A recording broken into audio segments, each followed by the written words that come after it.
El extraordinario. Extraordinarium.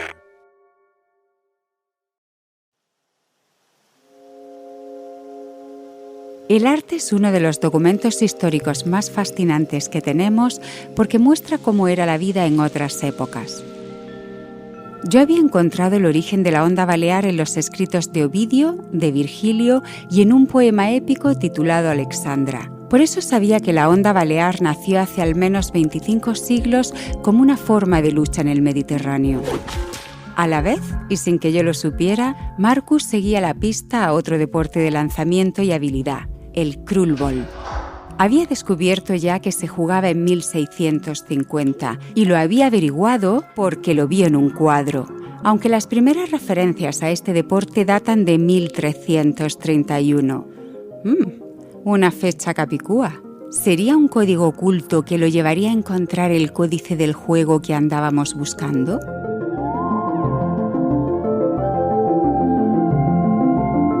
Esto es La fabulosa condición humana. Historias fabulosas de lo divino y lo mundano. Un fabuloso podcast de Mar Abad, Marcus H. y Javi Álvarez.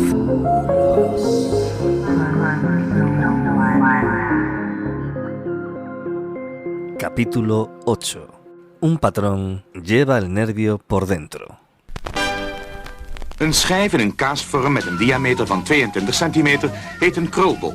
En dit folkloristische spel heet derhalve krulbollen. En weer opgevat in Oost... En ese momento yo estaba en Flandes. Los bolos me habían llevado a conocer muchos más juegos de lanzamiento, habilidad, precisión y puntería. Había descubierto el krulbol y uno de los miembros de la federación de este deporte me esperaba en Bélgica.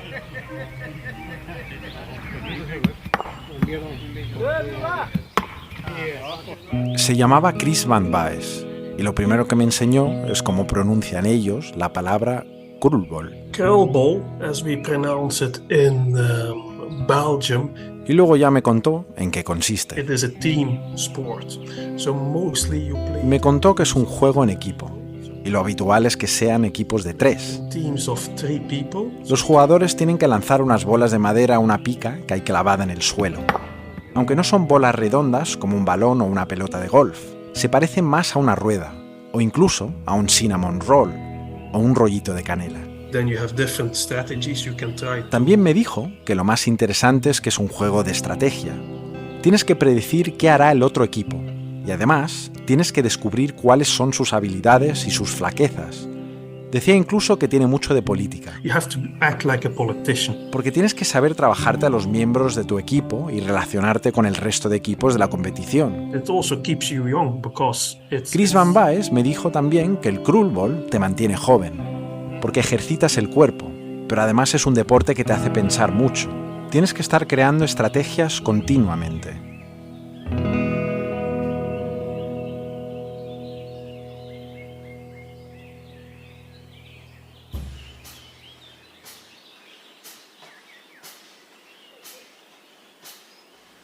La conversación con Chris Van Baes me había dado una clave importante: la política. La política está en todas las actividades humanas, porque es lo que nos ayuda a organizarnos. En el deporte, el juego y la cultura, también hay política. Pero del códice, nada.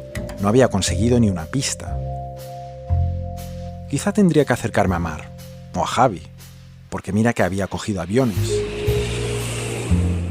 Y mira que había hablado con deportistas. Los bolos es un juego tradicional de Cantabria. Tienes que hacer deporte de baja intensidad. Y dije yo... Tiene un elemento terapéutico, sanador. Deportes de combate ha existido en toda la historia de la humanidad. Una vez que te enganchas es adictivo porque se liberan ciertas sustancias. Pero solo, por mi cuenta, no estaba llegando muy lejos.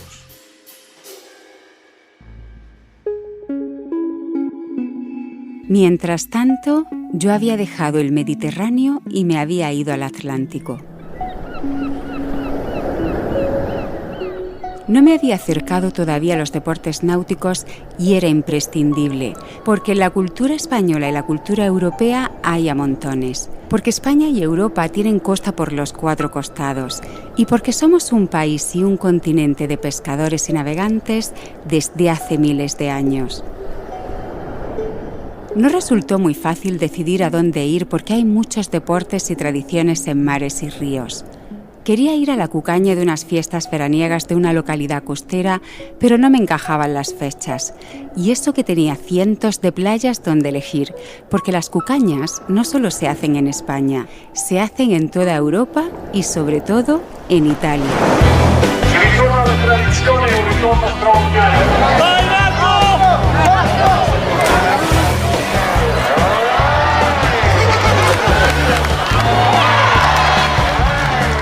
Quería ver una cucaña marítima porque tiene mucho de juego y de espectáculo. La cucaña consiste en trepar por un palo que parte de un barco, pero que está sobre el mar, de modo que si te caes, caes al agua. La razón de trepar por el palo es porque en la punta hay un obsequio, y los participantes tienen que llegar hasta él para conseguirlo. Pero claro, la gracia es que al palo le ponen ungüentos para que esté resbaloso y sea muy difícil llegar al final. Casi todos caen al mar antes y eso es lo que le gusta ver al público, las piruetas que tienen que hacer los participantes para mantener el equilibrio.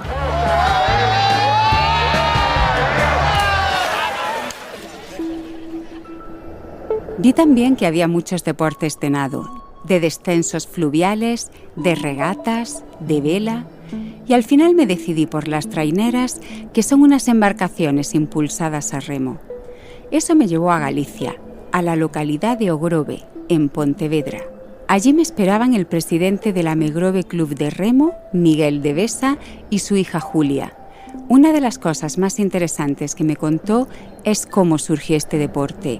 Como en tantísimas ocasiones, primero fue un trabajo y después, cuando iba a desaparecer, lo convirtieron en deporte. Antiguamente las traineras era un barco de pesca.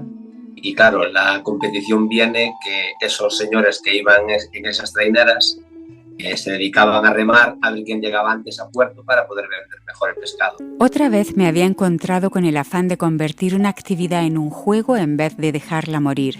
Estaba claro que era un impulso de lo más humano. Al principio los pescadores remaban rápido para ser los primeros en vender el pescado, pero cuando desapareció esa forma de ganarse la vida, lo que perduró fue su parte lúdica. Ese es el origen de las traineras en la costa del norte de España, pero el origen de este club, específicamente, me pareció aún más interesante.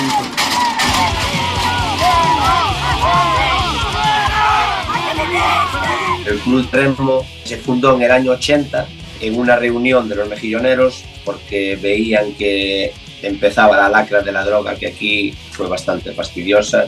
De ahí viene la generación perdida, aquí en la Ría de Arosa. Y nada, empezó para sacar a los chicos de la calle. La verdad es que ayudaron muchísimo.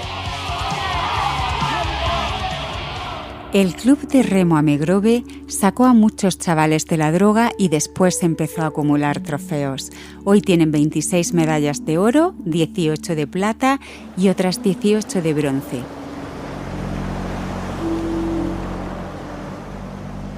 Hablábamos todavía de aquellos trágicos años 80 y en ese momento se levantó una ráfaga de viento como si quisiera entrar en la conversación. Entonces pregunté por él. ¿Miraban cada mañana por la ventana a ver por dónde sopla el viento? Pues la verdad es que sí. Lo que pasa que ahora, con las aplicaciones que hay en los móviles, ya no hace falta mirar nada. Entras en el Winbulu y ya te lo dice todo. Si va a llover, qué viento, la velocidad, la dirección y todo. A ver si el lenguaje del viento va a estar también en peligro de extinción.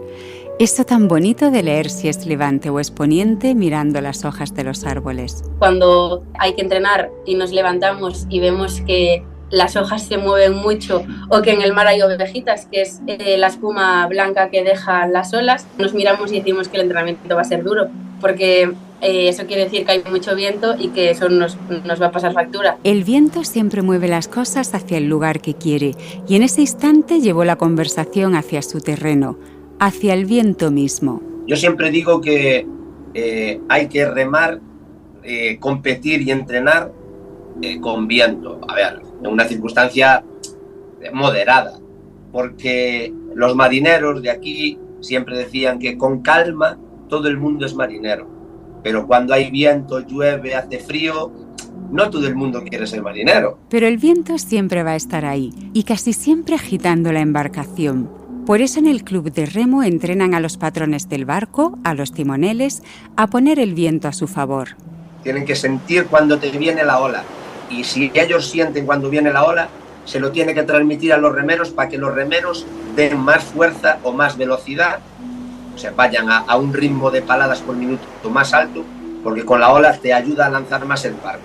El timonel es el director de orquesta, porque marca el ritmo y porque tiene que ayudar a conseguir a toda costa otro elemento fundamental, el equilibrio. Es una de las tareas de Julia, que con 23 años lleva 13 remando y además es timonel. Este año empecé a ser patrona con los chicos y me di cuenta de que el patrón tiene un trabajo muy importante, porque tiene que saber llevar el equilibrio y sobre todo tiene que conocer a sus remeros, porque las regatas de traineras duran aproximadamente unos 20 minutos y no estás igual en el minuto 1 que en el minuto 3.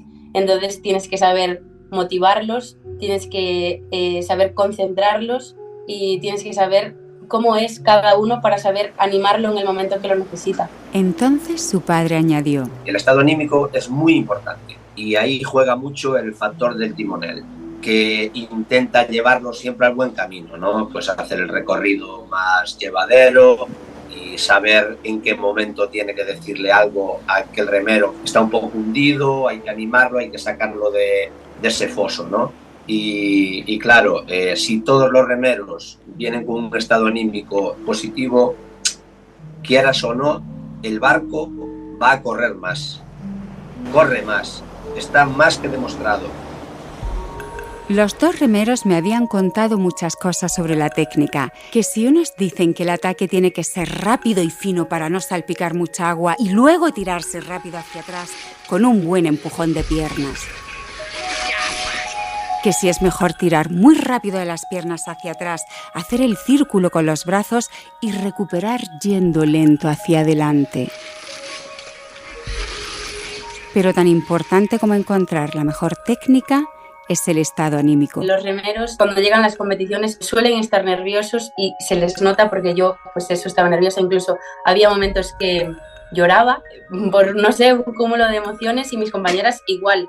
Y al final, aunque no lo dices, lo notas. Al final pasamos un montón de tiempo juntas y pues nos lo notamos. Igual que hay que poner el viento a tu favor, hay que adiestrar los nervios. Cuando eres patrón, no puedes mostrar tu nerviosismo, porque eres el que dirige el barco y tienes que tener una templanza muy grande, tienes que tener la cabeza muy fría y tienes que hacer que no se te note, porque al final tú eres el que los guía, el que lleva el rumbo. Ellos reman hacia atrás y tú eres el único que ve la meta.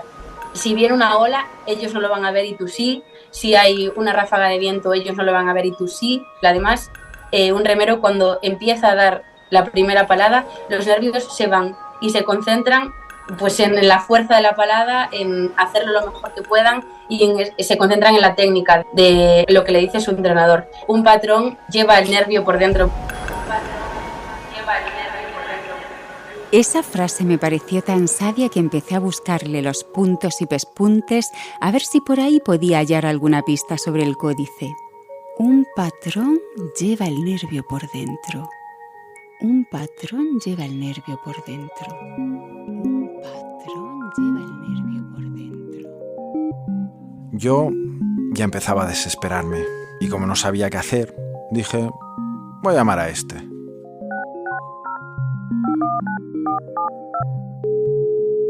Aloha Marcus, ¿qué tal estás? Oye Javi, me has metido en una buena, ¿eh? No encuentro nada del códice y estoy a punto de tirar la toalla. ¿Vas a dejarlo ahora con todo lo que llevas ya currado? Yo paso ya. ¿Cómo que pasas? Javi, paso. Paso de Marcus, tranquilo. Espera, tengo un documento no, el documento, en el que posiblemente encuentres la pista definitiva. Tú últimamente estás un poco cucu, ¿no? Marcus, tío, fíjate de mí. Es, ojo, una entrevista que le hice al inventor del futbolín. ¿Qué me dices? ¿Alejandro Finisterre? Sí, Alejandro Finisterre. Es uno de los pocos documentos sonoros que existen de él. ¿Quieres que te lo pase? Hostia, claro. Ya no pasas, ¿no? No, ya no paso. Venga, te van para allá. ¿El futbolín? Hostia, ahí tenía que haber oro. Al día siguiente me llegaron las cintas y empecé a escuchar al poeta Alejandro Finisterre contar la historia de su gran invento, el futbolín.